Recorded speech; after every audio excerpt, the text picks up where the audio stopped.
Hello, spooky crew. Our tote bag drawing is officially closed, and we just want to say a massive thank you to everyone who entered.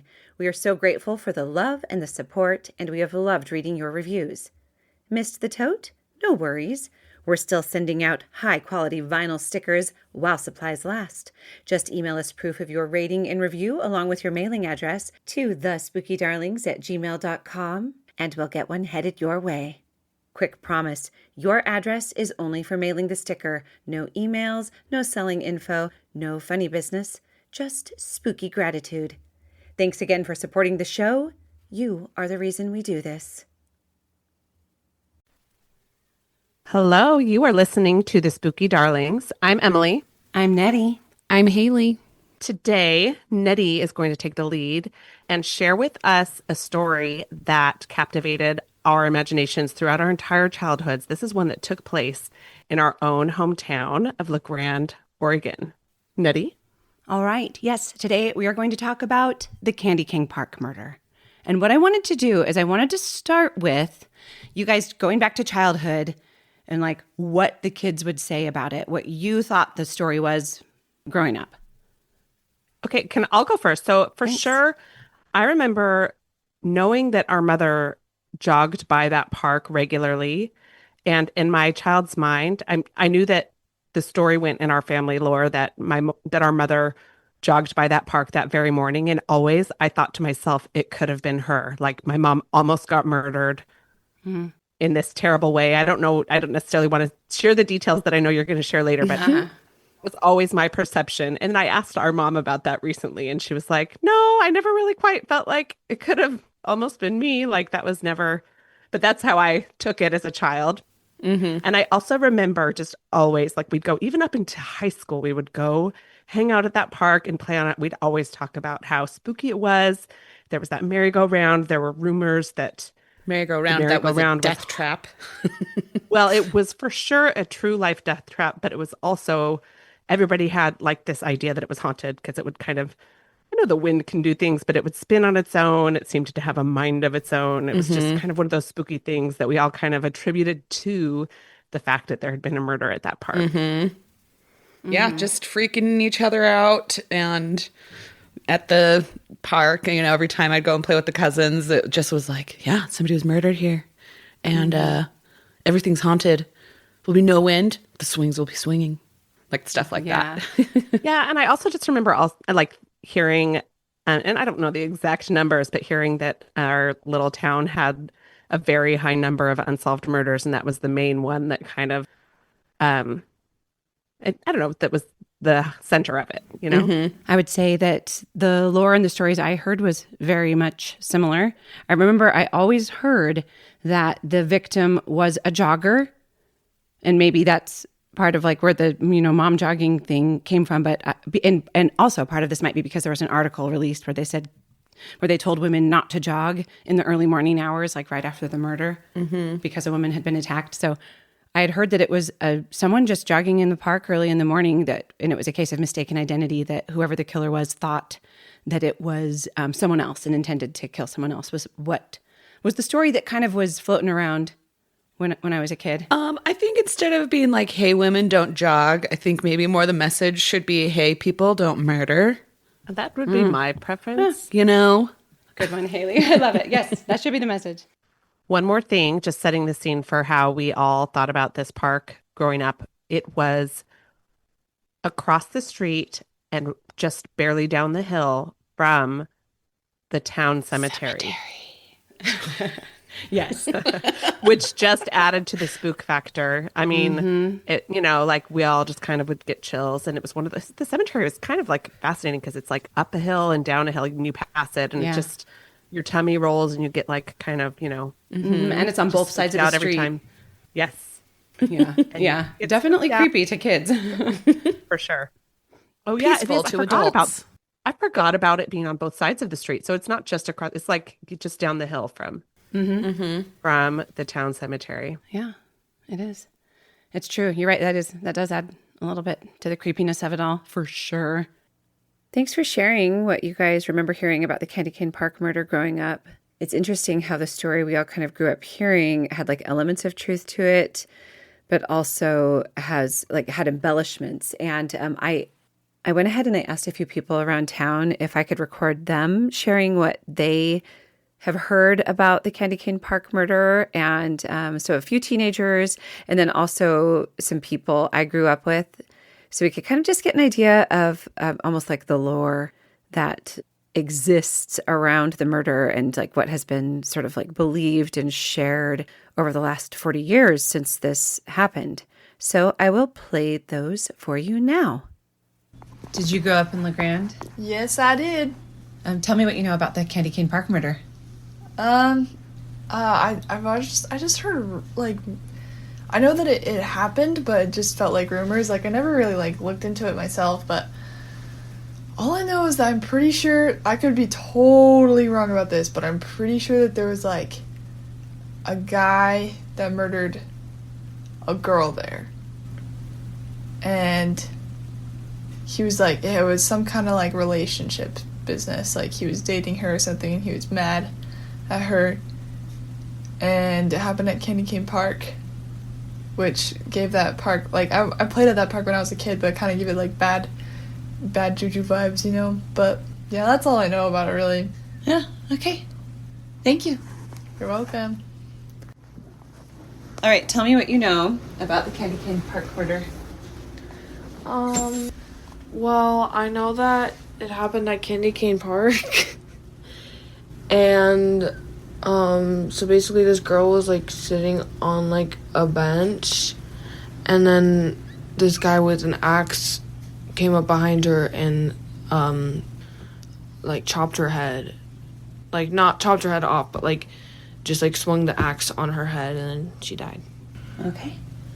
Thanks. Tell me what you know about the Candy Cane Park murder.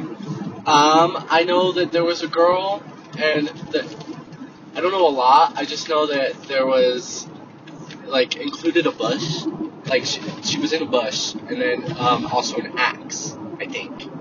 I don't know for sure. I don't know the best about this case. But, That's okay. Just yeah. curious what you've heard. Curious what I've heard. Yeah. Yes, and then I also heard she was still alive when they found her. And so she lived throughout the whole night. With the axe hacks and stuff. I don't know. Yeah. That's about it, really. I just know there was a girl killed there. Well, thank you. Yes. Have you heard anything about the park being haunted? Oh, yeah. I think that's also why they got rid of the merry-go-round. It's because people were talking about how, like, it was dangerous, but also some kids have told me that, like, it would spin on its own. Like, it would increasingly go faster by itself. Yeah. So, yeah, pretty spooky, guys. Thank you. Yes.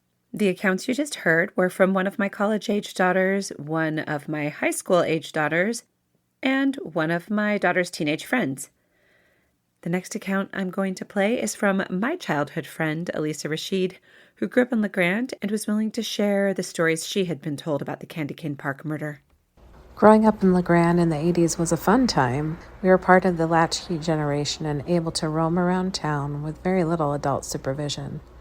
I can remember riding my bike all around town as young as 7 or 8 years old with just my siblings. We would ride our bikes to friends' houses or other parks around town to play. One park, however, was off limits. In my family, it was known as both Candy Cane Park and the Hatchet Park. I was 5 years old when the murder of Miss Dumars happened. I don't remember hearing anything about the circumstances surrounding the murder itself, other than it was a young adult woman that was murdered, and she was murdered with a hatchet. I was also told that the hatchet victim roamed the park at night, moaning and crying. This is messaging that I got from my older siblings, so I could never really tell if it was true or just my older siblings trying to scare me. I can remember visiting the park during the day and feeling very creeped out, like I was being watched. After high school, I rented an apartment near the park, and I can remember walking past the park at night after going to college parties and having the creepy feeling that I wasn't alone when walking through that park, even though there was nobody physically surrounding me. It always seemed like somebody was like watching from behind the trees. Some of my friends or people that I knew would talk about hearing someone crying or screaming in the park when they didn't actually see anyone there, but I never experienced that myself. Other than that, I think that's pretty much all that I remember about Candy Cane Park, aka Hatchet Park.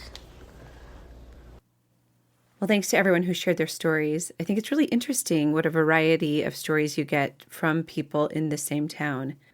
All right, let's get started.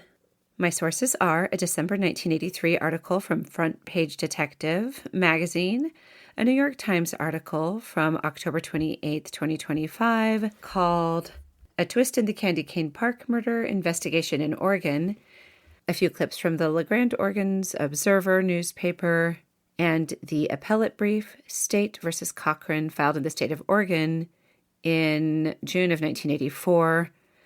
Now, I'm going to take you through the crime as reported by Front Page Detective.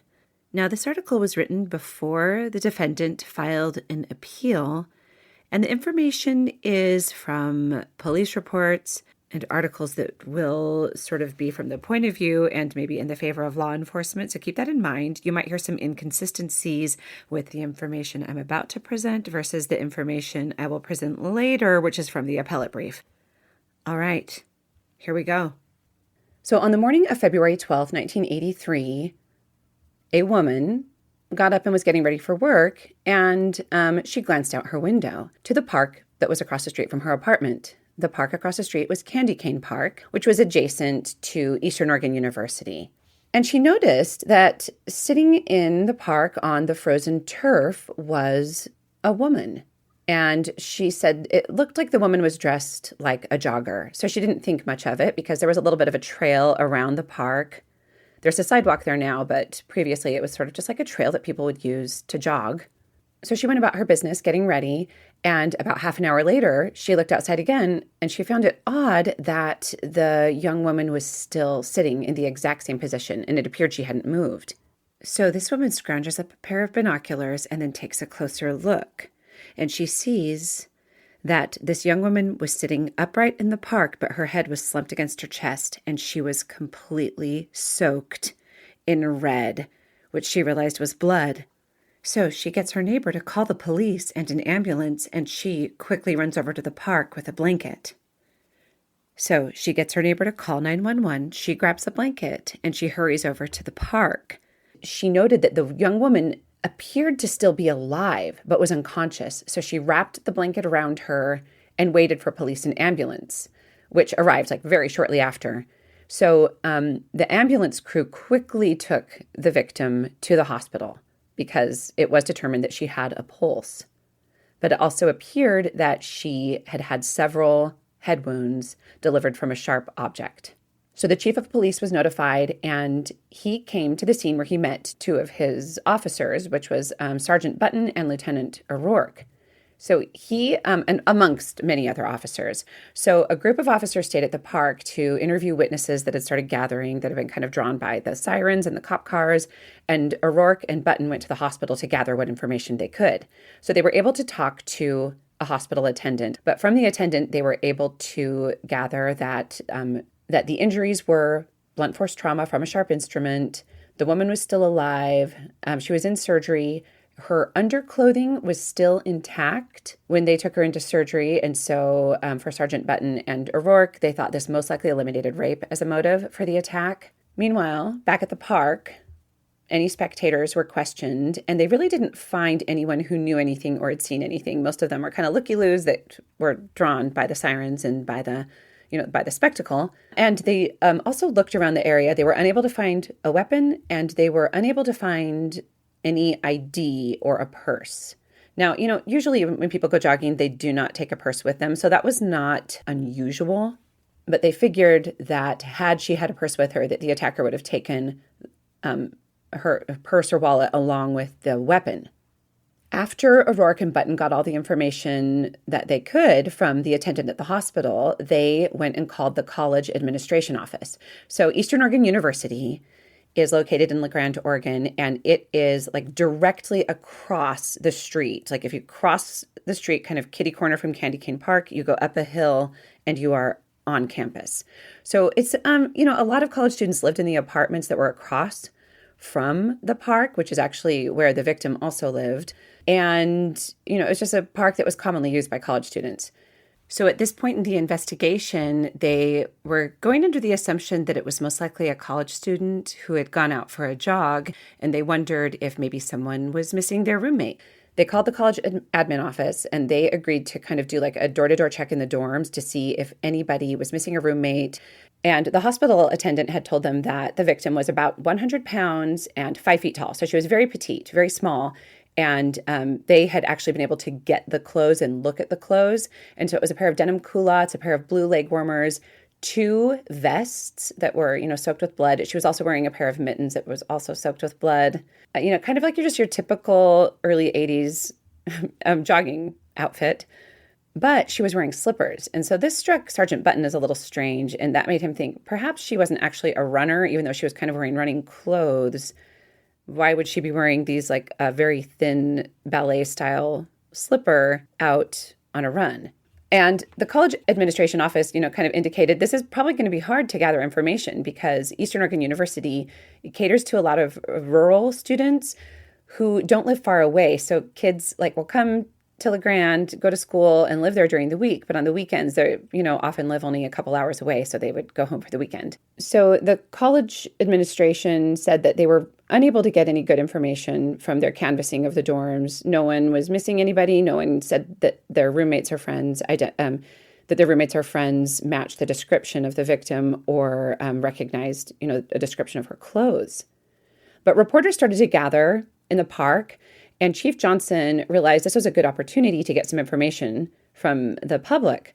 So he asked reporters to put out a notice on the radio. So all of the radio stations released this description that morning, and they put out, a description of the young woman, 5 feet tall, around 100 pounds, light brown hair, and what she was wearing, and, asked for anyone who had information to call the police. The reporters asked for more information on whether they thought it was an attempted rape and what kind of weapon was used. And the sergeant said they did not believe it was attempted rape because the underclothes were still intact and that they did not know what type of weapon was used other than it was a sharp instrument, possibly a hatchet.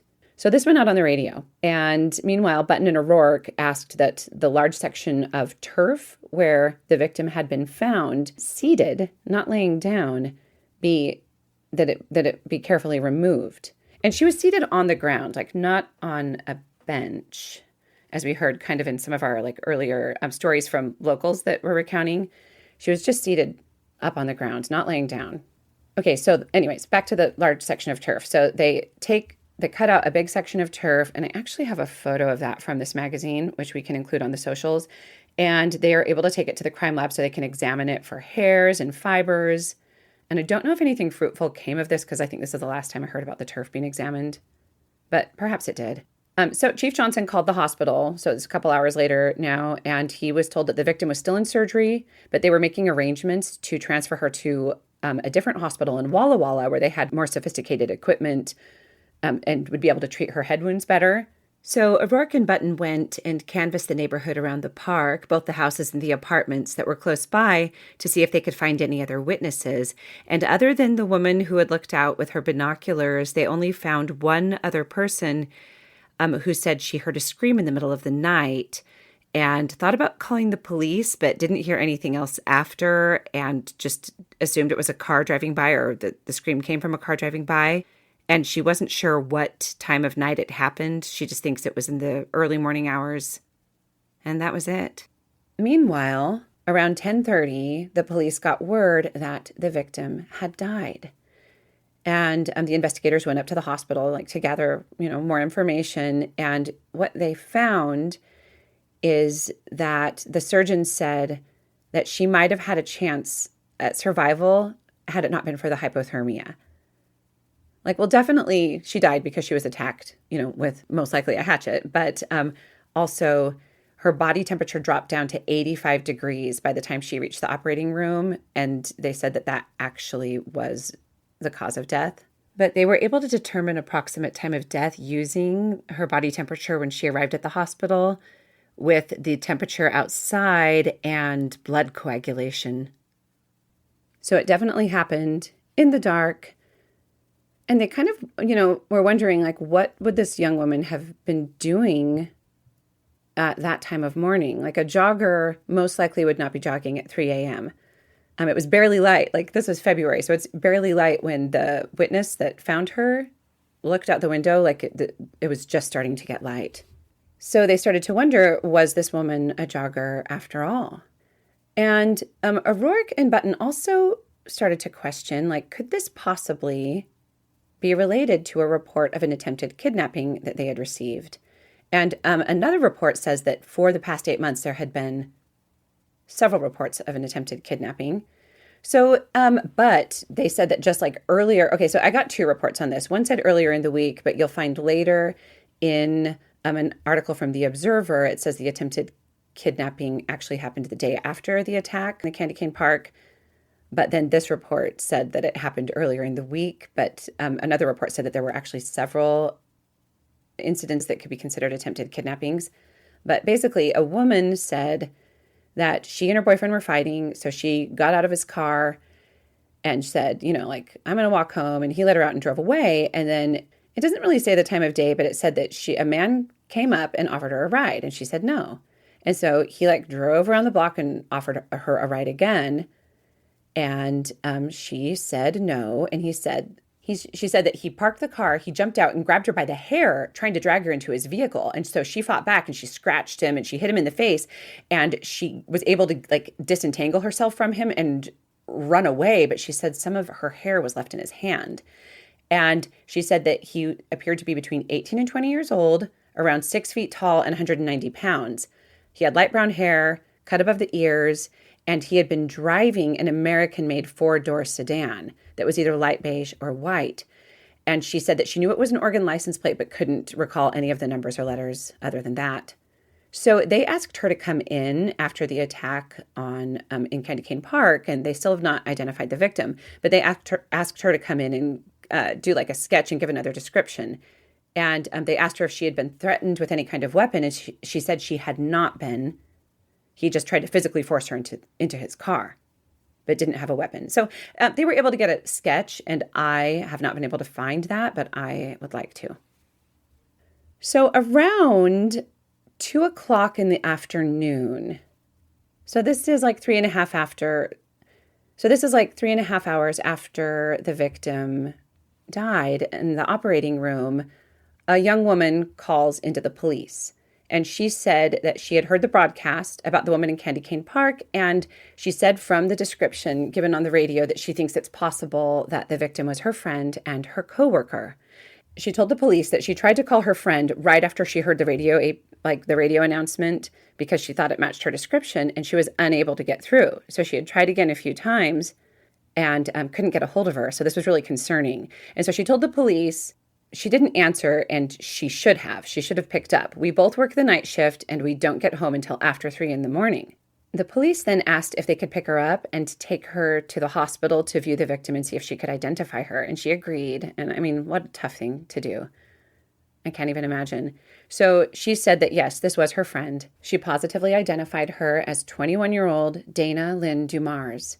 And so she told the police that Dana had moved from Richland, Oregon to Grande, Oregon to go to Eastern Oregon University. But after she ran out of money, she put a pause on school and got a job as a bartender and a waitress at the bar called My Wife's Place to earn money so she could go back to school. So this witness, and I do not have this coworker's name, but the person who identified Dana said that they both worked the night shift, and she said often Dana would bring jogging clothes to work and then change into them because she didn't have a car, and then she would jog home from the bar, and that's how she'd get home.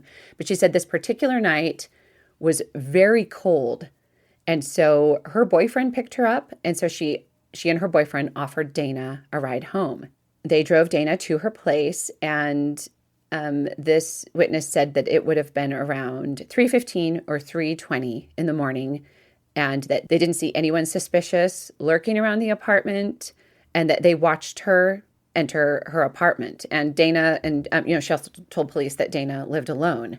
right there by Candy Cane Park. The witness said that she didn't notice anyone following them. She hadn't noticed any cars, and she was positive that no one had been on the street near the apartment at the time. And then the police asked her if anything abnormal happened during their shift at the bar, my wife's place. And she said that it really just seemed like business as usual.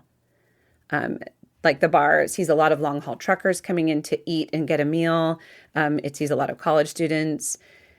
And so they asked if Dana had told her anything about troubles she had had with anything. And the friend said that she knew Dana dated occasionally, but didn't have any serious commitments.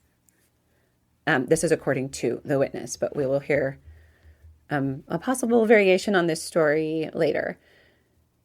And, she told the cops that it's actually really difficult to have a social life when you work the night shift and when you work the graveyard shift at a bar because during normal social hours, you're working. And they asked if Dana had a purse, and she said yes. Dana had a small purse that probably had her keys and identification and then like her tip money, which would have been like a pretty fat wad of cash, and that Dana had it when she walked into the apartment. So after finding out that Dana, the victim, often jogged home from work, Sergeant O'Rourke and Sergeant Button thought, well, perhaps someone knew of her regular pattern of jogging and was like laying in wait for her and was hiding somewhere near the apartment when she got home. So they were able to get the apartment manager to let them into Miss Dumars' apartment. And it was really small. Everything seemed in order. There was no sign of a struggle. And they noted that the bed was undisturbed. It was made. So they knew she hadn't tried to go to bed. And just like from what they saw, they thought, well, if someone had taken her, it happened before she went into the apartment, or they figured there would be signs of a struggle. The building manager who lived below Dana, and it's unclear as to whether she lived directly below Dana, but just lived on the ground floor of the apartment, said she hadn't heard anything unusual. And the cops examined the kind of path from Dana's apartment to the park, and they didn't find any blood stains, or anything that they thought indicated that the attack had taken place anywhere but the park.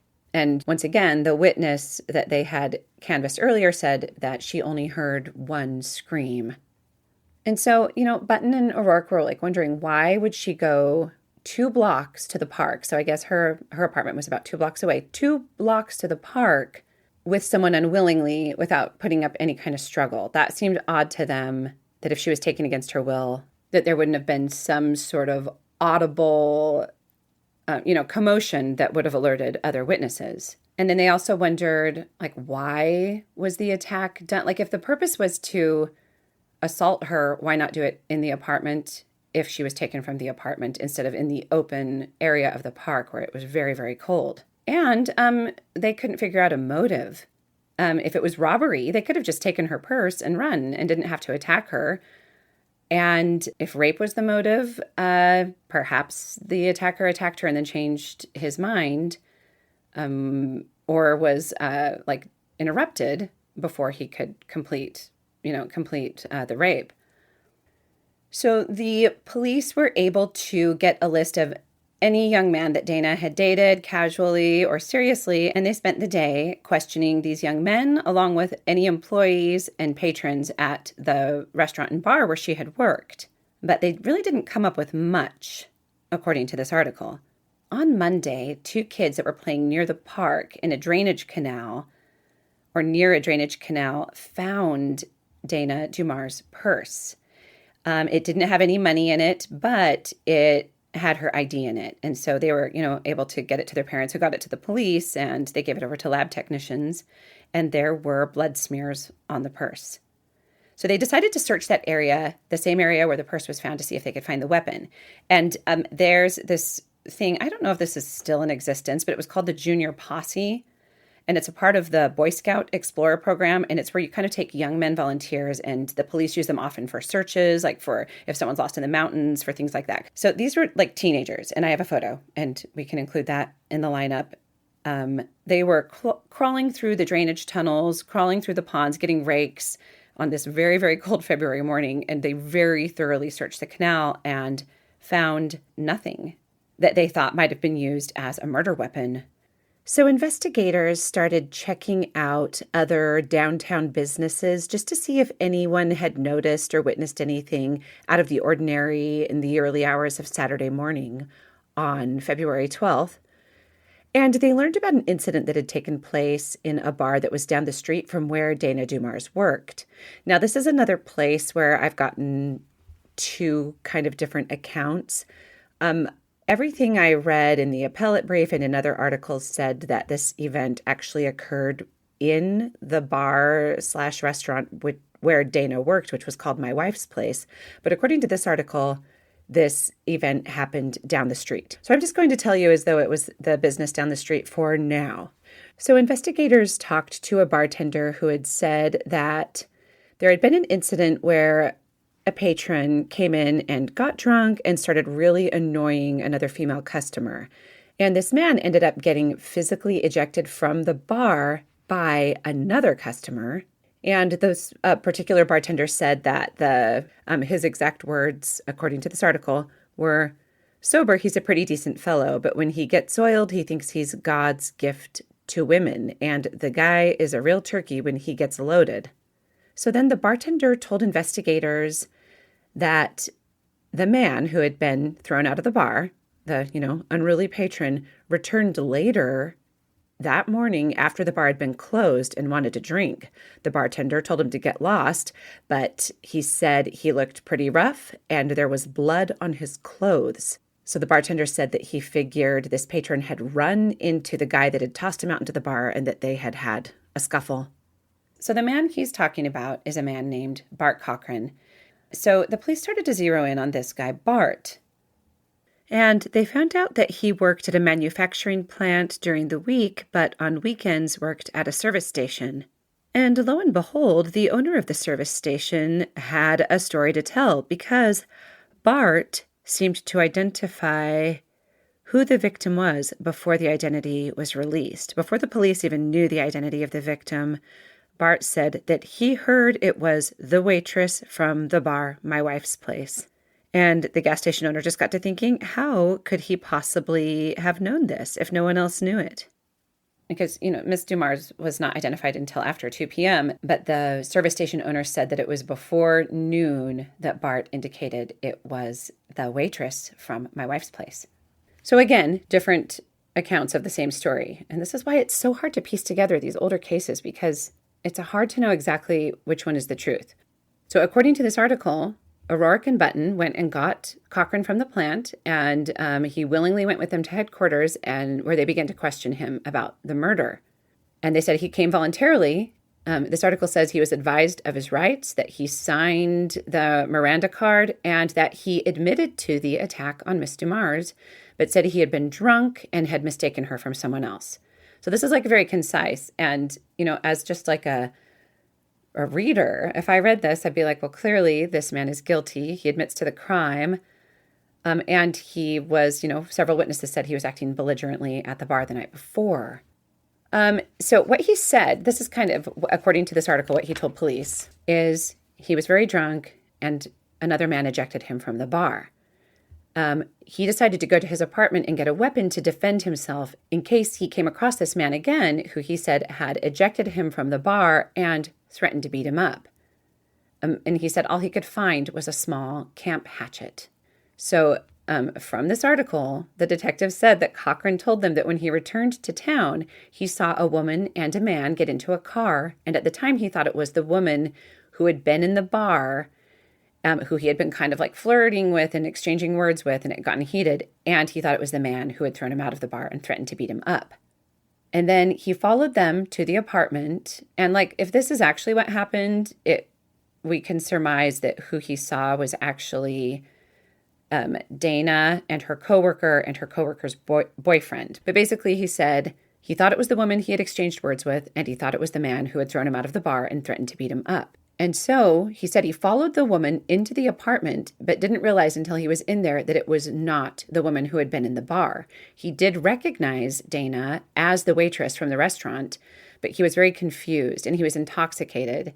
And they quote him as saying, "She kept asking me what I wanted, and I told her I wanted to talk to her and we'd go over to the park. I knew who she was, and I didn't know what to do, according to this article. That's what he was quoted as saying to the police. Cochran also told them that when they reached the park, that Dana suddenly broke away from him and began running, and he panicked and chased her, and he struck her in the back with the hatchet. And then he said, "I knew I had to finish it or she'd tell the police. It was all a terrible mistake, and I didn't plan to hurt that girl." So based on this evidence, according to this article, Bart was then charged with the murder of Dana Dumars. First-degree murder. It seems like a cut and dry case. They did do a psychiatric report on him, and it revealed that he had an IQ of 80 and that he was easily influenced.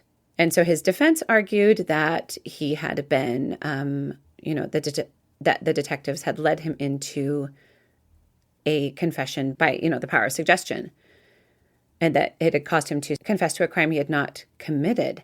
But this was refuted by prosecutor Byron Chatfield. But so the defense refuted this by claiming Cochran told detectives that he had struck the young woman in the back with a hatchet, and at that time, police weren't even aware that she had a back wound. They were only aware of her head wounds because she had been fully clothed and her vest had been soaked with blood. So they didn't know there was a back wound.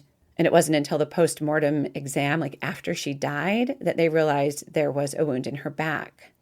The trial took about 7 days, and the jury returned with a verdict finding Bart Otto Cochran guilty of murder in the first degree, and he was then sentenced to life imprisonment with the possibility of parole. So Bart then went to prison for about 2 years. So about 2 years later, Bart was able to file an appeal with the help of a lawyer named Philip Margolin, who came from Portland. And now I'm going to take you through the events according to the appeal. And my husband is a lawyer, and so I was chatting with him about the appellate brief, because I wanted to know, I was telling him how I was getting one type of information from the magazine article and from the newspapers, and I was getting, different information from the appellate brief. And he said, the appellate brief is going to be anything that was presented in trial, but it doesn't necessarily mean it's the most accurate information. An appellate brief can still be selective about what it presents. However, it will be the evidence that was very much combed through, so it most likely is accurate. An appellate brief is an advocacy document, so it will have relevant information, but it will be persuasive in favor of the defendant or whoever the appeal is for. On the other hand, magazine articles like the one from Front Page Detective tend to rely on police reports and news articles that are from the point of view of the police and usually favorable to police. And I also want to note that I recorded these in 2 different sections, one of them with my sisters and then one of them, unfortunately, without my sisters. So you'll hear a little bit more conversation about the events in the upcoming section where we discuss the appellate brief. Here we go. All right, so I'm going to take you through the details of the night of the crime. And most of what I'm going to tell you is what happened to the people that were at the bar and just sort of the events that happened afterwards. So it's the evening of February 11th, 1983, and there's a bunch of people at a bar downtown La Grande on Depot Street. The bar is called My Wife's Place. It's not there anymore, but it's right across the street from Benchwarmers and the Long Branch, which are bars that are still there to this day. Now we have Bart Cochran, and he's there with 2 of his friends, Cedric Page and David Trice. And they're sitting there talking with a woman named Patty Stroud. And somewhere in the course of the evening, Bart and Patty start exchanging words. They start arguing. Another man comes up to Patty and starts flirting, and this upsets Bart in some way. So Bart ends up hurling some abusive phrases at Patty, and there are a bunch of witnesses that saw this. And then he grabbed her face and told her in coarse language that he would cut off her head. Then he turned to his friend, Cedric Page, and he said, "Tell her, Ced, what I do to bitches." And then Cedric he grabbed Bart and he was like, "We're going, Patty, time to go." And so Bart and Cedric left the bar. Cedric went home. He left Bart outside the bar. Bart went across the street to a different bar called the Long Branch. And then a short time later, like maybe 45 minutes later or something, Patty and her boyfriend, Brian, went across the street to the Long Branch. And when they went over there, they saw that Bart was sitting at the counter. And They still just went in and hung out, had some fun, and after about 45 minutes, Patty and Brian left. And then sometime later, I don't know exactly how long later, Bart left as well. So Patty Stroud, was driving home. Now, her apartment, or her cousin's apartment, which is kind of like where she was driving towards, is just a block beyond Candy Cane Park. So Patty drove, in about like half a block or a block before Candy Cane Park, her truck broke down. So she and Brian got out of her truck and they started walking. And they had to walk by Candy Cane Park and then like another half a block before they got to the parking lot of the apartments where Patty's cousin lived. And now, interestingly, Cedric Page also lived in those apartments. So Patty and her boyfriend are walking, and right as they get to the end of the park, which takes up like 2 blocks, as they get to the end of it, and they're about to cross the street, they notice Dana is coming towards them. She's just starting the block of the park, but going in the opposite direction. This was at about 3:45 a.m., Patty said. So Patty and Brian go to Patty's cousin's apartment. They knock on the door. Patty's cousin doesn't answer. So Brian decides to walk home, and I'm not really sure where Brian lived, but he went one direction, and Patty decided to walk back to her pickup. As she was walking back to her pickup, she heard noises in the park, and she looked over, and in the middle of the field, she saw what she said was kind of like a cream lump, and she took it to be 2 people like having sex. So she kind of ignored them and just kind of was like minding her business, and thought the sounds she was hearing were the sounds of people having sex. So she went and she got in her truck and was able to start it, I think, and she left. So Patty recalled that was around 4 a.m., but no later than 4:45 a.m., right? Now, at 4:15 a.m., so 15 minutes later, Bart goes into the Long Branch, and the cook gave him coffee, and he noticed that Bart's knuckles were scraped and his hands looked as though they had been recently scrubbed. But the cook noticed no blood on the defendant, no blood on his clothing, no blood on his skin, no blood. Just said that his hands looked recently scrubbed. I don't know what that looks like. I think my hands always probably look recently scrubbed because I wash them all the time, but I don't know what that means. And remind me of this. Was it clarified if he was in the same clothes?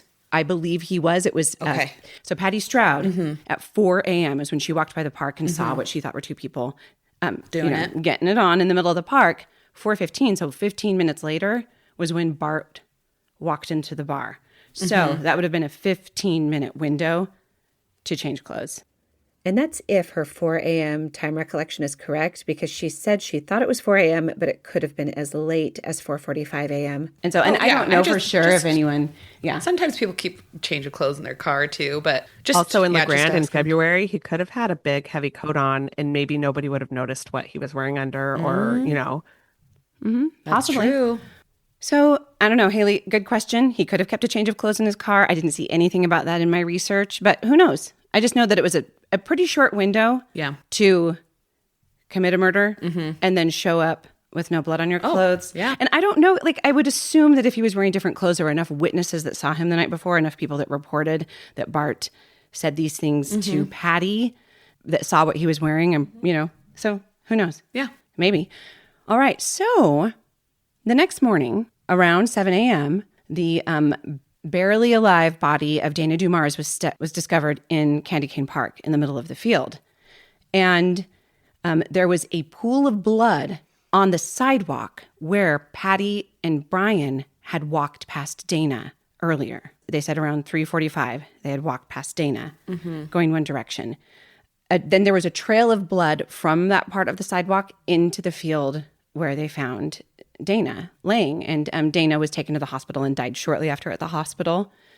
And it was determined later that she had been struck with a hatchet or an object like a hatchet 7 times. So sad. It's so sad. Most of the strikes were in the head too. So head wounds. I mean, I really don't mean to be too graphic, but head wounds bleed a ton. A ton. I remember bashing my head on just a little thing once when I was a kid, and just the amount of blood that oozed from that little wound. Oh, yeah. Okay, so the next day, Bart reported to work at about 3 p.m. And this was on Saturday, February 12th, right? So the rumor mill had started around town that a murder had taken place, but the police had not even released the name of the victim. But what happened is, people were sort of speculating and piecing together little bits of information that they had. And Bart started to contribute what he knew. And he said that he had heard the victim worked at the bar where he and his friends had been the previous evening. But the police had not released the identity of the victim. The police didn't release the name of the victim, of Dana, until Monday. So on Monday, an article was released in the Grande paper, and it's very short, but this was the blurb. Okay, so Monday, the 14th of February. It says, women get warning after body found. Grande. Authorities are warning women in this small Eastern Oregon town to refrain from walking or jogging in darkness hours after a 21-year-old Grande woman was killed over the weekend. The woman, identified as Dana Lynn Dumars, was found early Saturday, battered and unconscious in Candy Cane Park in a residential section of southeast Grande. She died Saturday morning in the Grand Ronde Hospital. The woman was hit on the head several times with a sharp instrument, said Union County District Attorney Dale Mammon. According to Mammon and Police Chief George Johnson, a co-worker drove Dumars home from the bar, where she was a cocktail waitress, at 3:30 a.m. on Saturday. Her apartment was about a block from the park, where she was found at 6:30 a.m. Police said there was no indication of sexual assault, no weapon was found near the body, and they have no suspects. So that was Monday's report. This was Tuesday's report. Man charged with murder in Grande, UPI. A trailer manufacturing company employee has been charged with murder in the slaying of a Grande tavern waitress. Authorities said he might be linked to other crimes in the area. Bart Cochran, 20. This is This is one of the things that blew me away. Babies. He was 20. Dana was 21. 20. I just think when I heard about this, I always thought of it as being like I know 20 is technically legally a full-grown man, but as a child, I thought of it, I thought of these people as being much older. So Bart Cochran, 20, of Grande, was arraigned in a Union County Circuit Court Tuesday and charged in the death of Dana Dumars, 21. Cochran did not enter a plea. And then it just goes on to say that, kind of give the details of the crime. It said Union County District Attorney Dale Mammon said the slaying might be connected to the September 4th murder of Sylvia Husteman. I don't know if I'm pronouncing that right. It's Heitstuman. Whenever I've heard it, it's been that Husteman, pronunciation. And she died from a gunshot wound. So when I heard this, I'm like, it doesn't sound to me like they're connected. Sylvia was older. I think she was 43.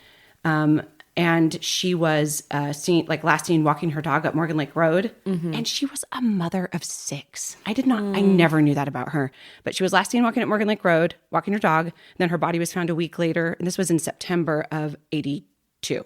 Okay. So just a few months before. Gosh. But different ages, different MO, different way of killing. Like she was shot in the head and she was found like a week later in a creek. And so they had trouble. They couldn't really get any evidence because it was raining like crazy. It was a super cold and rainy September. And she was found in running water and there was just no evidence left behind. So really sad. So that one is still unsolved. But I find it strange that I guess a murder is a murder. So, they're thinking, can we connect this? So keep that in mind. DA Mammon said that the slayings might be connected to Sylvia Husteman's case. And also, and this was interesting because I had not heard this, when we were talking about the lore of Candy Cane Park murder, but it said the slaying of Dumars also might be connected to other assaults in the past 8 months, Mammon said, including one reported around 12:30 a.m. Sunday. Dana was killed early Saturday morning. So the next day, 12:30 a.m., so literally the next night. Oh my gosh. 12:30 a.m. Sunday at a downtown intersection. A woman claimed a man grabbed her by the hair and tried to pull her into a vehicle, but she was able to break free. Jeez. But he said 8 months before. So that particular incident was like the night after the murder or the early morning after the murder. But he said 8 months before and didn't give any more details about it. Whoa. So just kind of, thinking possibilities. So let me take you back to what happened to Bart on Monday evening. 7:15, Monday night, following the Saturday morning murder, 2 lieutenants showed up at Bart Cochran's door. There was Lieutenant O'Rourke and then another unidentified police officer went to Bart's home and they told him that they were investigating the murder. They told him that they knew he had been at the bar where Dana had been working the night before the murder and, indicated that he might be able to help them. And so Bart let them in. They asked if they could search his house and his pickup. He didn't hesitate. He let them search his house and his pickup, and they didn't find anything incriminating. They didn't find any blood. They didn't find weapons, nothing. He then agreed to accompany the officers back to the police station so that he could answer some questions. And they told him, the cops said, you're not under arrest. You do not have to come. This isn't an order. And he said that he understood that, and he went voluntarily because he wanted to help. With the understanding that he was going as a witness, not as a suspect. And so... And always take a lawyer with you. Well, yes, efforts were made. Okay, one thing I should note, Bart Cochran is reported to have an IQ of 80.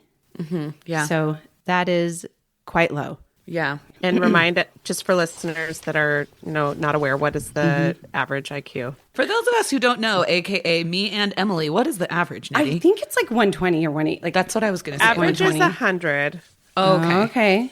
Okay. It says, scores of 90 to 109 are considered typical or average intelligence.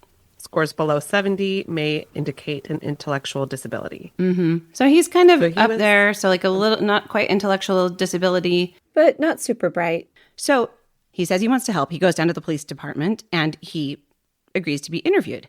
So Officer O'Rourke, one of the cops that showed up to pick him up, and Sergeant Button interrogate him at the police station. And this interrogation lasts 7 hours. It starts at 7:45 and it doesn't stop until 2:40 a.m. So at first, It's too many hours. the first thing they did is they said, we heard you got into a fight with Patty Stroud at the bar and that you threatened to chop her head off and that you grabbed her face or grabbed her by the throat. I think they accused her of grabbing her by the throat. And at first he denied it. And then he eventually, after talking to him for a while, admitted that he had grabbed her by the throat and that he had threatened to chop off her head. So he did admit to this. And this is Stroud. This is not the woman that was murdered. This is the woman whose truck broke down. Mm-hmm. Right? Patty Stroud. So this is what he said. He said that he thought he saw Patty leave the Long Branch and that he left shortly after, but he hadn't crossed Adams Avenue. He's like, I stayed downtown. So Adams Avenue is sort of like the street that divides downtown. And in order to get to Candy Cane Park, you'd have to cross Adams Avenue. And then they remind him that he drives a very identifiable pickup. And so then he says, okay, I did cross Adams Avenue. I went into the direction of the park. He couldn't remember whether his pickup lights were on or off, but he did drive down there. So what he said is he saw an older model pickup break down. He didn't actually say whether or not it was Brian and Patty. He said he saw it break down. He saw a couple get out and that he then drove past them and he couldn't remember if his lights were on or off as he drove by them. And he was going to Cedric Page's apartment. And remember I told you where Dana lived is the same apartment complex where Cedric lived. And it's possible that there's a bunch of apartment complexes all right in there. So I don't know for sure if it's the exact same complex, but it was in this sort of block, this sort of 2 or 3 block radius that's just a ton of apartments. So Bart was on his way to Cedric Page's apartment because he said he kind of felt like he had been a jerk. He wanted to apologize to Cedric and thank him for getting him out of the bar. He said he knocked on Cedric's door. There was no answer. And so then he drove back. And that was the same apartment complex as Dana. Well, it's at least in the same area because remember there's a 2-block radius of several apartment complexes. So I'm not sure if it's the exact same one, but at least within the area. Okay. So when Cedric didn't answer, according to Bart, he got back in his pickup and he drove back by the park and he said he saw a person walking on the sidewalk in the dark area between the streetlights, which are at either end of the park. He said that was around 4:10 or 4:15. So about that time in the interrogation, Sergeant Button went to tell the police chief, okay, he's admitting that he was in the area of the murder. And maybe we should read him his rights. Maybe we should Mirandize him, right? So Johnson, Chief Johnson, told him, yeah, Mirandize him. You need to advise the defendant of his Miranda rights. Then Button comes back into the room. And O'Rourke Was questioning Cochran. And so Button passed O'Rourke a message saying, we have to Mirandize him, right? He needs to be advised of his rights. And then O'Rourke said, let's not, do this yet. So O'Rourke left. He left Button there to talk to him. And he's like, let me go see if I can change Chief Johnson's mind because he's starting to open up. And if we advise him of his rights, he might not keep talking, which I want to point out, that is the point of Miranda rights. is to know that you are being questioned as a suspect. So the fact that they knew that they were trying to get information out of him, that the minute they think he's a suspect is when they have to, like cops ethically have to Mirandize. So this was right here. This was unethical. So O'Rourke was nervous that if he started to Mirandize him, that Bart would ask for a lawyer. And so he talked to Johnson, and Button is sitting there questioning him. And Button, at this point, Bart he starts to get wise to the situation. And Bart says something along the lines of, wait, do you think I did this? And Button goes, no, Bart, if I thought you did this, I would tell you you had the right to remain silent. Bart, if I thought you did this, I would tell you that anything you say can and will be used against you in the court of law. And then he continued to Mirandize him by giving this hypothetical situation. If I thought you did it, I would tell you that blah, blah, blah, whatever the Miranda rights are. Meanwhile, Sergeant Buttons is filling out the Miranda card. And then he finalizes it by saying, if I thought you did it, I would sign the bottom of this card. Then he pushes the card across the table to Bart, and he says, now you sign it. And Bart said, I don't want to sign it. And then at this point, O'Rourke comes back into the room, right? And O'Rourke is holding a picture of the victim. And we're talking like a picture of the victim. And well, all of this says actually in the appellate brief is that it is a photograph of the victim's face. And he pushes it across the desk and he says, did you do this? And Bart denied it.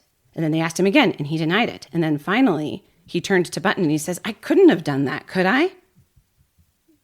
So he said, no, I didn't. No, I didn't. I couldn't have. Could I? I mean, this is kind of what like coercive or there's like another word for it. This type of interrogation, very leading. This is what that does to you is you do start to question yourself, even if you know something. And like this is kind of something that I talked about when that the detective did in the yogurt shop murders. Right. That had several false confessions.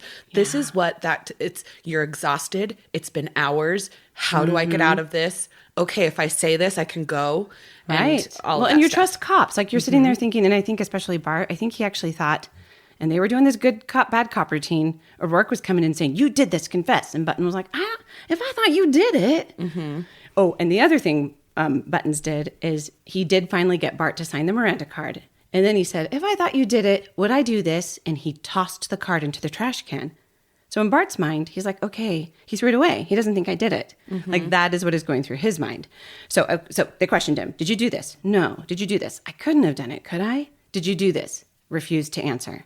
And the appellate brief basically argues that anything after Buttons threw the Miranda card in the wastebasket should be inadmissible because in Bart's mind, he was not Mirandized. I mean, it was questionable the way they Mirandized him anyway, but especially the throwing of the Miranda card in the wastebasket. So then O'Rourke left and he came back with a black light. And what he did is he said, I want you to put your hands out and we're going to shine this light. And then they shined the light on him and it glowed like a fluorescent orange color. And O'Rourke told him, that's blood on your hands. Blood is causing that glow to produce. What? Guess what? It was not. That was the color that just would come out of that light. So they lied to him. Which cops are allowed to do. And everybody needs to remember that. Get a lawyer. Cops are allowed to lie to you. Yes, they are. Yep. Sorry, go on. Cops are allowed to lie. So O'Rourke said, look, that's blood. That it's glowing that color because there's blood. And this really like unnerved Bart. And he said, well, it must be my own. It must be my own blood. And so this is what Detective Button said. He said, defendant, which is Bart, was looking at his hands and rubbing them together as if he was trying to get something off of them. He was asked if that was blood on his hands and if it was Dana's blood. And he said something to the effect, it couldn't be her blood, could it? And directed further questions like, it couldn't be hers. And then from that point, he just kept rubbing his hands together, trying to get something off of them. So, and then Bart's really uncomfortable with O'Rourke right now because this good cop, bad cop routine, like it is practiced, it is studied, it works. The people being questioned start to feel really comfortable with one of the officers. And so he just says, if you stop saying I killed her, quit saying I killed her. And this was hours into the interrogation. If you stop saying I killed her, I'll talk to Sergeant Buttons or Detective Buttons. Did you hear that whistling? There's going to be a lovely whistling background to this. My child is whistling. So O'Rourke leaves. And I think O'Rourke is probably like, okay, good, mission accomplished. Now I can sit in the other room and watch because now I made him upset and he feels like he can trust Buttons. So Buttons said, yeah, but sit down, Bart. Talk to me. Let's figure this out. Just the two of us, like man to man. I help you, you help me. And so then, this is probably like my favorite part of this case. Not favorite as in I like it, but it is the most interesting and most bizarre part of the case. So Detective Button started using a technique he invented. He told the defendant to relax. He's tired, right? He told him to relax, to close his eyes, and imagine he was watching a movie screen. And he said, just imagine you're watching a screen and concentrate on my questions. And you're going to be able to retrieve information from your subconscious. And by the way, Button had no training in any psychology, any like hypnosis, like no training in anything that would make him qualified to do this. And this is a technique that he admitted later to using on previous defendants that he invented. All right. He calls it the projection transfer technique. Which sounds very official. Yes. So it's basically like using like hypnotic induction to try to get information out of the defendant. So he says that it's going to help him remember. He's like, clearly you don't remember. You're saying I couldn't have, could I? You don't remember. This is going to help you recall things. And after a while, Sergeant Button convinces Bart that Bart has a special gift and that Bart could use it to help the cops solve the crime. So he says you can actually see things that you didn't even see. Like you can see them in your mind that you didn't actually observe with your eyes.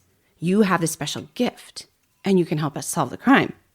So I believe that around like 30 minutes after O'Rourke left the room, so this is about 10 p.m., 30 minutes after O'Rourke left the room, a representative from the DHS showed up to kind of be the advocate for Bart.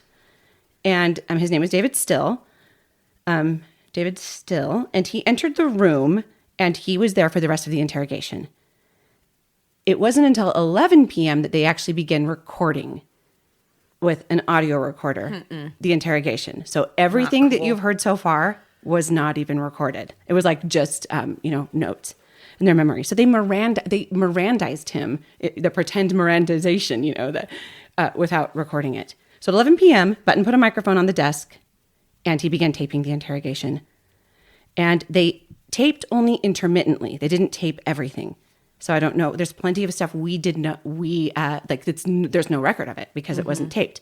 In the other room, I believe, is like the district attorney, the chief of police, a bunch of other people are like listening from the other room. So here are some excerpts from the interrogation. And this is when Button was telling him to imagine. So you're going to picture what the killer did. So here's a quote. This is Button. Pulled her back one more time. At that point, this unknown person killed her. He hit her with something. It had to be something.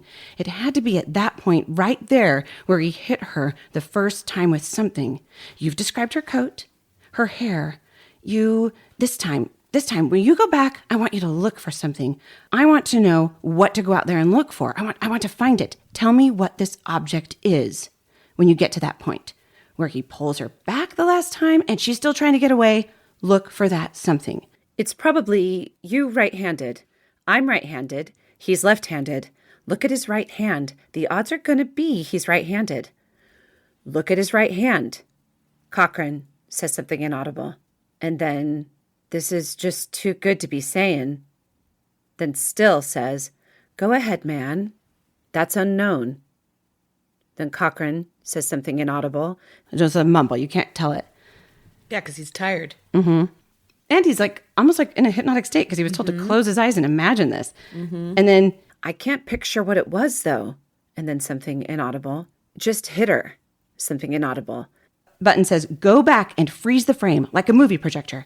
Go to where they were hassling there, and he had his hand in the air. At that point, see what he's got in his hand. It will come down. Either hit her on the top of her head or on the right side of the head. He was right-handed. Tell me what was in his hand. Button says, Cochran responds with something inaudible. Again, he mumbles. And then Button says, take a look at the right hand. Watch it come down and tell me what was in his hand. Weird. So that's how many things were fed to him to try to get him to say axe or hatchet. Guess what? He doesn't even say axe or hatchet first, which, was proven to be the murder weapon. Mm-hmm. Button says, do you see anything in the hand? Do you see it? Freeze it. Tell me what it is. This is Cochran. It's shiny. Button, huh? Cochran, it's metal. It's shiny. Button, like a what? It's shiny like my knife blade. It's shiny like your knife blade? Yeah, it's that shiny. I see the reflection easy. Button says, would you say it's the same size? It's probably a pretty good size for you to see it there. Cochran, yeah, it was. Okay, Button says, take a look at it. Tell me if it's possible that this guy had a knife, just like yours. Just freeze that frame and see that knife. Take your time. You're doing great. Just take your time and look at that hand and see it up in the air. You'll see something shiny in the hand. Now focus in on that and think. Do you see the knife? Tell me what it is. Cochran, it's more like a hatchet. Button says, about how long was it from handle to tip? How many inches? Inaudible sound. Button brings out a ruler. About this size or longer, Cochran says. I can't see the blade, but it seems like it's more of a hatchet style. And then Button just takes him through. Close your eyes. Picture this. So he goes on, just feeding him information and basically getting him to picture, basically saying, imagine. I know you didn't see it, but you have psychic abilities, so just picture it in your mind. Whatever you see in your mind, tell me. That's going to help me solve it. They counted that as his confession. They got him to describe the crime, and they counted that as his confession. Now, this part is really interesting. So I know that we've discussed this before, like before we recorded, and I'm sure that listeners will see the parallel too, but doesn't this remind you of Brandon in Making a Murderer? Mm-hmm. It does so much. Remind me of that. It's that whole thing of like somebody with a lower mental ability being basically bullied by the police into saying things that like weren't in their head to begin with. And you also see that in the West Memphis 3, and they spent like 20 years in jail for something that the cops got somebody with like a low IQ and who's very manipulatable. You know what I'm saying? Yeah, I know what you're saying. And no, it's just so crazy that that's allowed. It just makes you so sad. Mm-hmm. It is. It's nuts. So he kind of continues on like this. And then he says, after he gets him to say it's a hatchet, Button then says, okay, now I need to be able to find this weapon. Where do you think the killer threw it? And at no point does Button say, where did you throw it? Where did you hit her? He's like, visualize it. The killer does this. He's raising his hand up. The killer throws the hatchet somewhere. Where does he throw it? So this whole time, Bart thinks he's helping. He thinks he actually has a psychic ability and is helping the police. So Bart says, thick bushes somewhere. I think it's in thick bushes behind Homer Leffel's house. And that big, like, 2-story white house, I probably should cut out the name. No, it's public knowledge. Behind Homer Leffel's house. But Homer Leffel's house is that big white 2-story that's right across from the park that's kind of like stately looking. And he goes, it's in thick bushes behind that house. So keep that in your mind, right? So, or he just says it looks like thick bushes behind Homer Leffel's house across from the park. And then Bart says, I don't know how this is working. And then he said, I'm just guessing. I don't know if this is what happened. I'm just guessing. And then Button says, bless your pointed little head, my man. That's great, Bart. You're doing fine. That is a quote. Bless your pointed little head, my man. You're doing fine. Very few people have the gift you've got. You don't realize the gift that you have here. This is amazing. Let me throw something at you here. Just your feelings inside, because you can see this. We're plain folk. We can't see this. This guy's obviously just killed this girl, right? So there's an old adage in police work that if he's done it once, possibly he's done it again. And you came up with a very key word there. you flashed onto Morgan. And we don't really know, like, where, I don't have it in the tape where Bart Cochran said something about Morgan, but he must have said the word Morgan. And then Button said, you flashed onto Morgan. There's a distinct possibility that this guy may, just from what you've seen, that you may be able to flash into Morgan Lake. You remember the one back there, the Sylvia Histeman deal? And then, so this is super important, Button got Bart Cochran to describe the Sylvia Histeman murder, almost exactly how they think it was committed based on what they found. And turns out Bart Cochran was in California when Sylvia Histeman was murdered. Mm-hmm. So they were saying that him being able to recall the events of Dana Dumars' murder was like a confession because he couldn't have described it if he hadn't been the one that did it. Mm-hmm. That was their reasoning. But they had him do the exact same thing for Sylvia Histeman's murder, and he was as accurate with that murder. And he was in California. He could not have committed that murder. Mm-hmm. I mean, that's just why the police have to be so careful about the way that they question a person, because you can just be very leading. Mm-hmm. And it's, and I'm not against police. I think police are great. We need police. Me too. But it's also just such a responsibility when you have that much power. And just so, unfortunately, as we have seen so many people misuse it. I'm going to go tell my son to quit screaming. You got it, sis. I like your t-shirt. Superb. Oh. Okay, I'm back. Video game shenanigans. All right, continuing. So after the whole Sylvia Histeman stuff, at 12:30, the defendant, Bart Cochran, asked Buttons, do you think I need a lawyer? And Button replied, I don't know. And then they didn't say anything for a while. So that was at 12:30 a.m. At 2 a.m., Button continued to question the defendant about the Histeman murder. And then Bart said, I want you to call my attorney. So he tried. The attorney didn't answer. And the DA said that Button should keep questioning him, despite him requesting an attorney and the attorney not answering. So they kept questioning him for about another 40 minutes, and then they put him in jail. So that's about 2:40 is when the interrogation ended.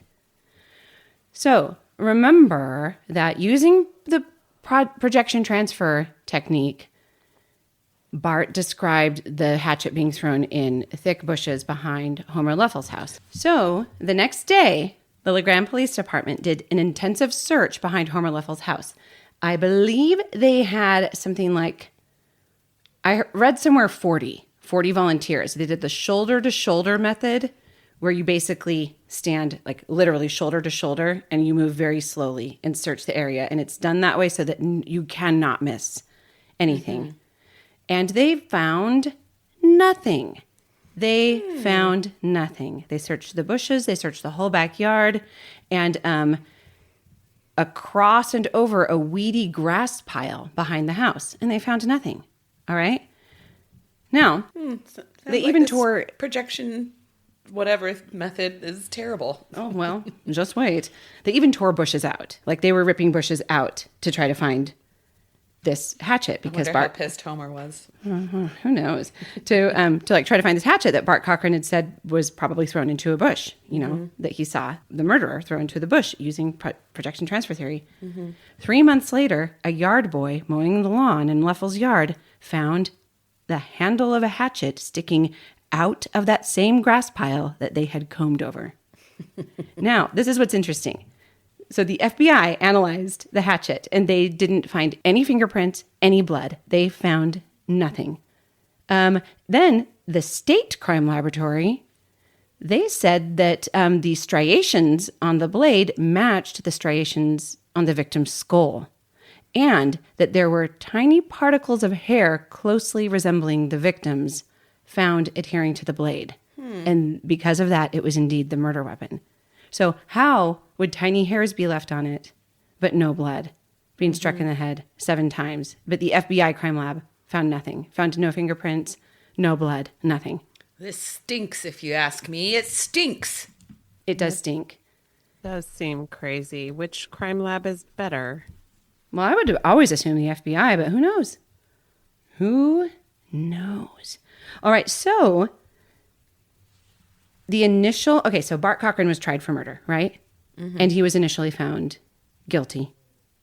And I think it was I think he spent like 3 years in jail before his parents got this attorney from Portland named Philip Margolin to come and do his appeal. And Philip looked at the evidence and he was like, yeah, the evidence does not point to Bart, absolutely being the murderer. Like he's clearly was led, clearly was in a state of confusion during his quote, quote, confession.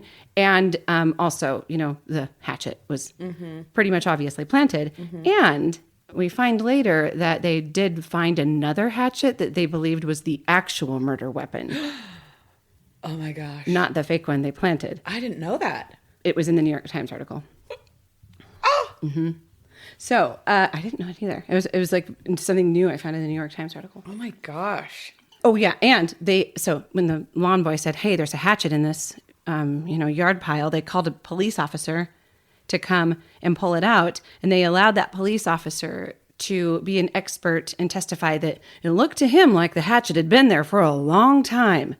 Allowed him to testify in court when he was not an expert of anything. Of knowing how something looks and it's been there for a long time.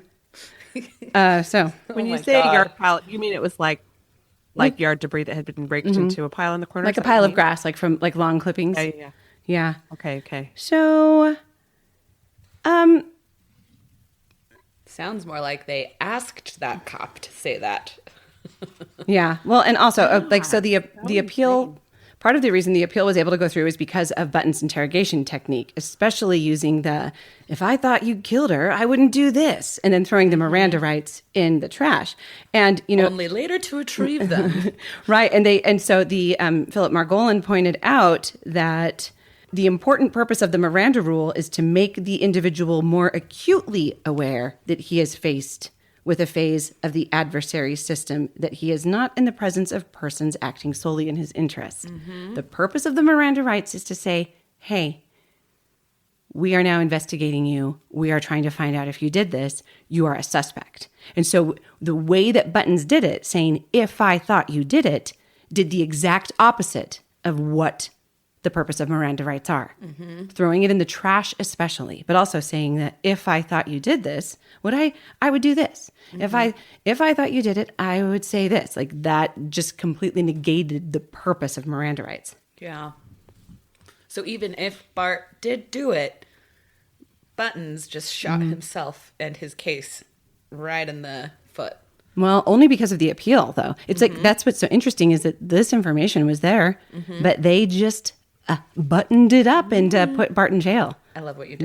Thank you. That was amazing. And also, it also said that Button's actions led Bart to believe that he was helping them capture a guy, and that he was not the focus of the investigation, but that he was an important part of the process of solving the crime. We just discovered this ability that you have that we, the police, now need to use.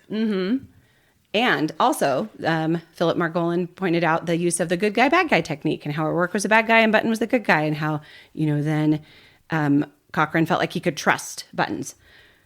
So not luckily, I don't mean luckily. I don't want to say who I think is guilty or not, but because of the shoddy police work, and I really do believe that our police department nowadays, admits that what happened in the Candy Cane Park murder was shoddy. The evidence was misplaced. Apparently an entire box of evidence with the clothing that Dana Dumars was wearing was misplaced and found years later in a random box. The actual hatchet was passed around to a bunch of cops without gloves. Oh my gosh. So it's just a bunch of things were mishandled. And the cops, I do believe, and this is the thing. Everything is a learning process. Do I think that Buttons and O'Rourke were bad or ill-intentioned or I think they believed Bart did it, which when you hear about the threats he made to Patty that night. That's scary. It is, and it kind of makes you think, and we were always told, I was always told anyway, it was a case of mistaken identity. This girl was jogging through the park and some guy was mad and jealous, and so he thought it was the girl that had rejected him at the bar, so he killed her, but it wasn't the girl that rejected him at the bar. Well, that's basically, I mean, the same thing. It wasn't a jogger. It was Dana, the bartender. Dana and Bart actually didn't really interact the night of the murder, but Dana and Patty were wearing the same color of shirt, dressed similarly, both wearing like a cream-colored blouse. So people supposed that Bart was upset at Patty, mad, like had been flirting with Patty, then was mad when Patty's boyfriend came in, or like, Patty was flirting with other men. And that when he saw Dana Dumars walking alone, he thought it was Patty, killed her, and then maybe even couldn't quite remember. So I think that O'Rourke and Buttons thought they were doing the right thing. I really Maybe do. he was blackout drunk or something. But then he showed up at 4 something in the morning, clean as a whistle. Yeah, 4 a.m., murder, according to Patty, murder was being committed. 4:15, no blood on his clothes. And that, I mean, the whole thing, hands freshly scrubbed. I just wonder what kind of questions were asked to that cook that made him say that. Because have you ever described someone as, oh, you're sitting there, hands freshly scrubbed?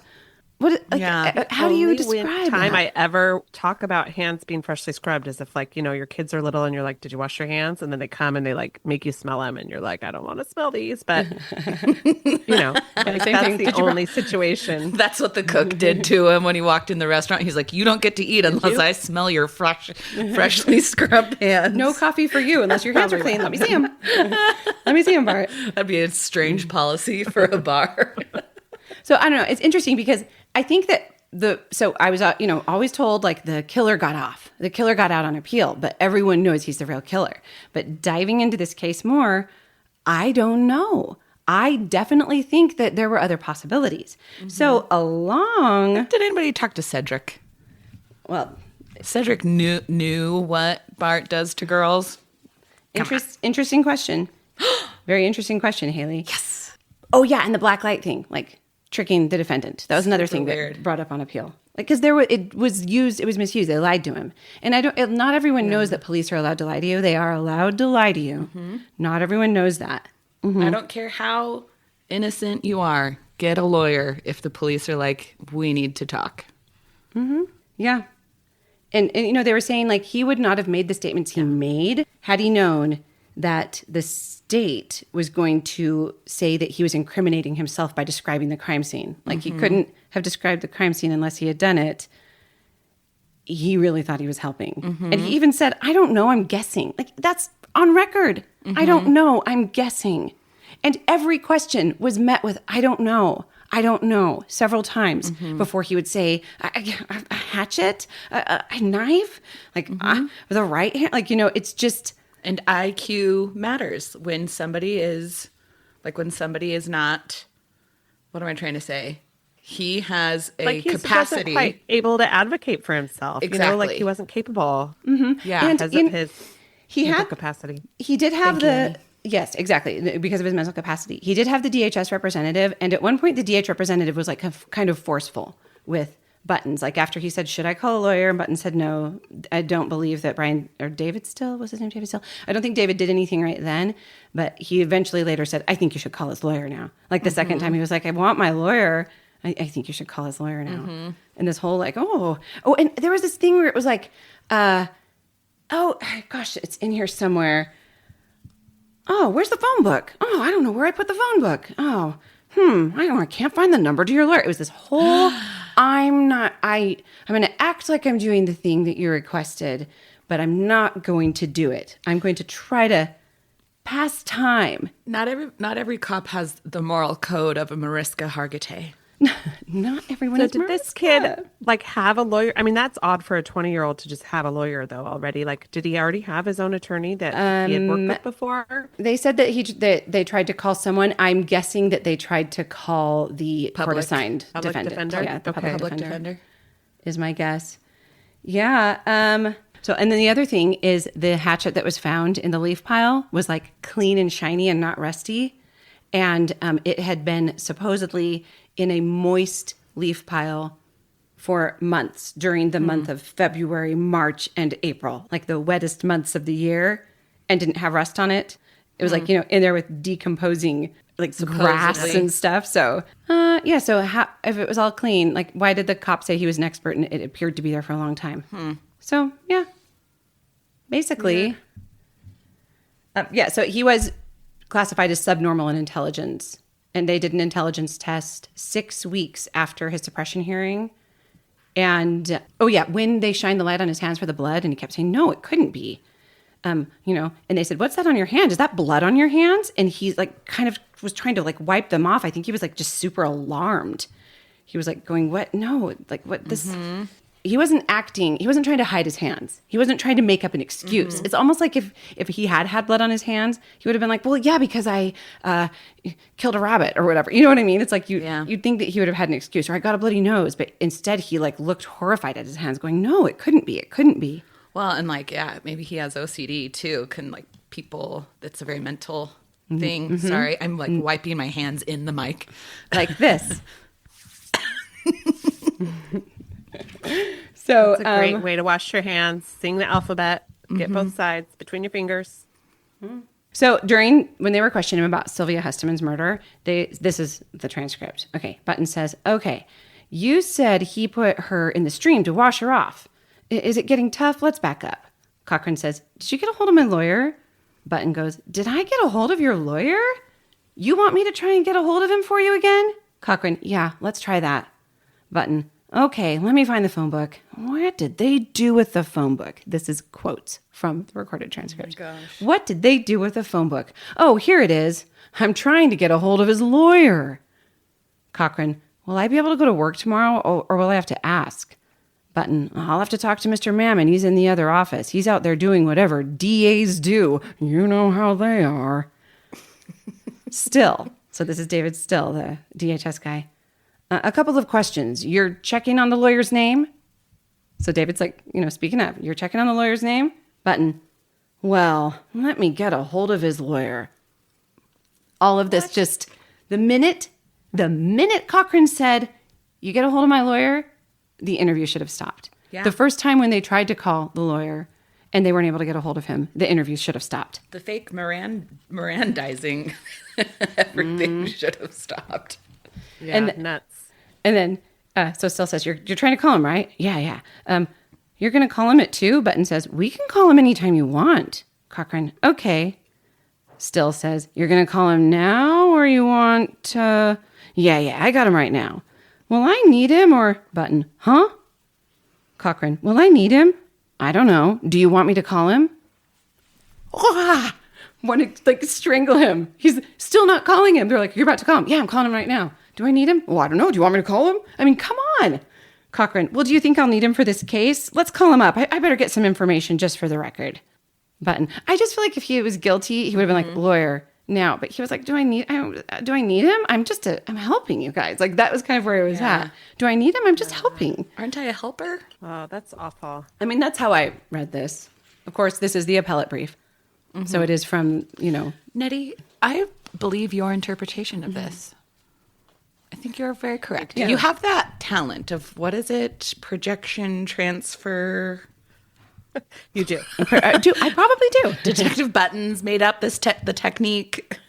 So during that talent. During the court, like where they were trying to decide whether or not he got the appeal, or like on appeal, they were making Button explain why he didn't call the lawyer. And Button said that when he said, did I get a hold of your lawyer? You want me to get a hold of him again for you again?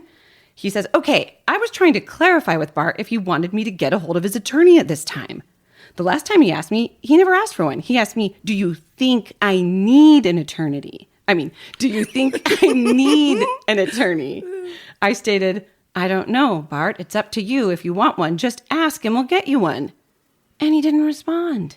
The second time, I was just clarifying. So do you want an attorney? Is that what you're saying? And Bart was like, yes, I do. I want one. Okay, so what you're telling me is you want an attorney? Where is that phone book? It just is insane and wrong. So, he was able to get off on appeal. Now, here is what's interesting. There's so much that's interesting. Recently, our little town of Grande was featured in the New York Times. And in the New York Times article, I was able to read some things and get some information that I did not yet have about this case. First of all, I love that they acknowledge in the article that there's kind of like a lingering weirdness. They actually quoted a 2015 or a 2010 and I think it was 2015 article that they wrote that was sort of like an expose on all the unsolved murders in LeGrande. The LeGrande Observer wrote it, and they quoted from that article, "A wavering fragment of weirdness does linger." Ooh. That's it. Yeah, just kind of strange. So this is what I found out. Little town. The DA got some kind of grant like a while ago that funded money for a cold case. So they were able to hire a detective, and they hired a detective named Mike Harris. And Mike said from the minute he moved to LeGrande, and I think he started as a cop, like a detective for the police department, maybe, and then he moved over to the DA's office. But he said that he was fascinated with the Candy Cane Park murder and couldn't understand why it hadn't been solved. And he was also able to look at it and see all of the points where it went wrong. Mm-hmm. So this is what's interesting. Okay, 2018, Patty Stroud dies. Now, if you don't remember, Patty Stroud is the woman that Bart Cochran threatened, and she's the woman that witnessed Dana, most likely, getting murdered in Candy Cane Park and thought that it was people having sex. In 2018, Patty Stroud died. She was 63, and this is a quote from the article. She was 63, was an acid-tongued, a keen dart player, and a longtime resident of the area. She also happened to be at the bar the night of the killing. So he combed through 8,000 pages of police reports, diary entries, newspaper clippings, and he found out that Patty and Dana had beef. They had a turbulent history. So when... No frickin' way. Yes, frickin' way. Oh my God. Patty and Dana. So when Patty died in 2018, Mike Harris got a court order to retrieve her DNA before she was cremated. So he got her DNA because he wanted to test it against some of the things spotted. Now, there's some other information that was interesting. The night of the murder, Dana Dumars' ex-boyfriend popped into the bar. And Dana's friends had said that he had threatened her with violence several times. He had told her that if she were to date his brother, that he would kill her. And guess who she had just started dating? Her ex-boyfriend's brother. The night of the murder, he came into the bar. He was spotted in the bar. No way. Yep, it literally says in the article, the former boyfriend had told Miss Dumars he would kill her if she became romantically involved with his brother. According to Mr. Harris's research, Miss Dumars did just that, the investigator found. So those were things that were never included. It's almost like they decided, and understandably, they decided Bart was the most likely suspect. He had threatened Patty the night before. He, was swearing and was a little bit, belligerent and was, threatening people. And he drove by the park and claimed to see Patty and Brian and claimed to see Dana walking, or he said a figure walking alone in the park. He didn't actually say it was Dana. And he seemed to know it was a waitress from my wife's place the next day at work. It makes sense why they kind of jumped on him as a suspect and didn't pursue any other leads. But it's just so frustrating. There are other leads that are valid, that should have been pursued.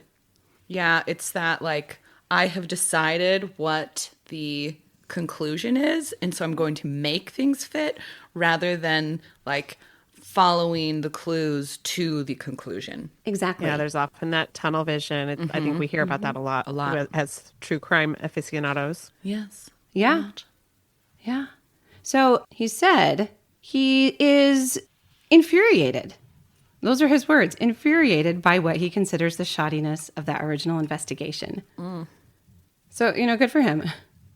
And Bart Cochran still lives in LeGrande. And he says he hopes it gets solved. And this is a quote from Mike Harris, the detective. He said, "The theory we operate on in investigations is to make sure your theory fits the facts." He said, "Don't make your facts fit the theory," which is basically what they did, fixating on Mr. Cochran, which is basically what you said, Haley. Very good. So he spent time, he tried to interview anyone, friends of Dana's, anyone who was at the bar, other people he really, really dug, found a bunch of stuff, and he sent off fingernail clippings from the crime scene, which I'm assuming were Dana's, and he sent off Miss Stroud's DNA, and then was told that the funding for his investigation was cut because federal funding for this particular grant was cut.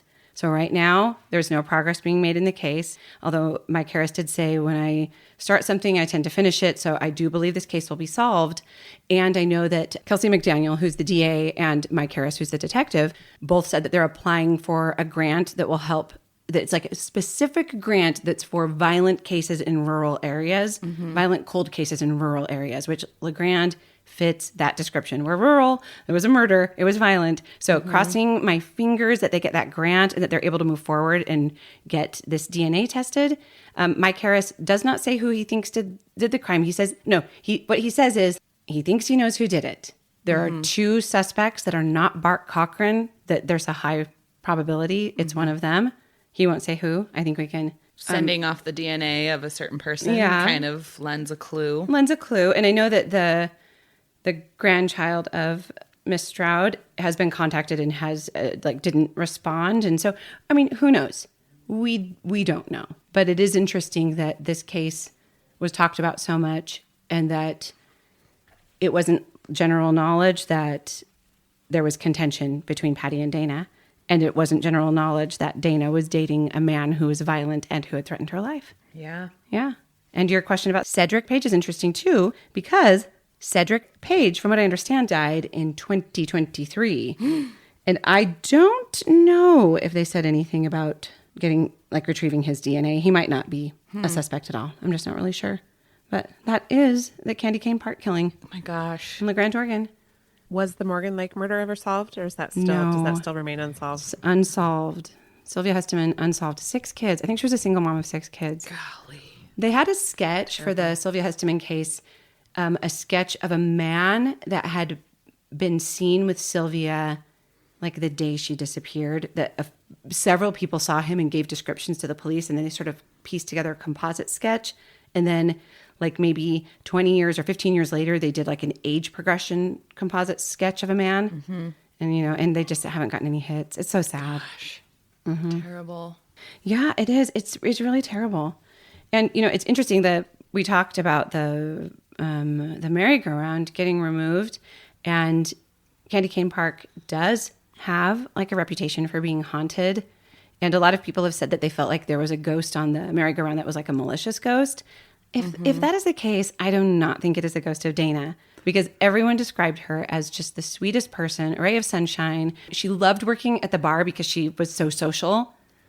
Like, imagine our mom, if our mom was willing to work at a bar. I think that is what Dana would be like, just, getting everyone's story, talking to everyone.